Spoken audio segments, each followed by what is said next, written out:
Hello viewers, আজ আমি আপনাদের সাথে শেয়ার করব একটা স্কিন হোয়াইটেনিং অর্গানিক সোপ, যেটা কিনা ডে বাই ডে স্কিনকে অনেক বেশি ব্রাইট করবে। সেই জন্য আমার লাগবে অ্যালোভেরা, গাজর আমি এভাবে রস করে নিয়েছি, তারপর অ্যালোভেরা জেল বের করে নিতে হবে।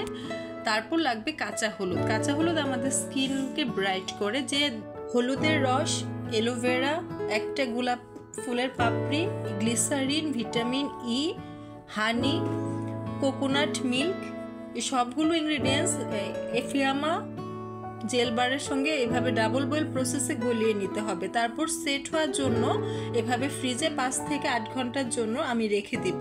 এই যে দেখেন কত সুন্দর একটা সাবান আসলে এটা তৈরি হয়ে গেল। এই সাবানটা মুখে লাগে 15 মিনিটের মতো রেখে দিতে হবে, তবে তারপর হালকা কুসুম গরম পানি দিয়ে ধুয়ে ফেলতে হবে। এটা ডে বাই ডে আপনাদের স্কিনকে ব্রাইট করবে। মেস্তার দাগ, ব্রণের দাগ, সব ধরনের দাগ রিমুভ হয়ে যাবে।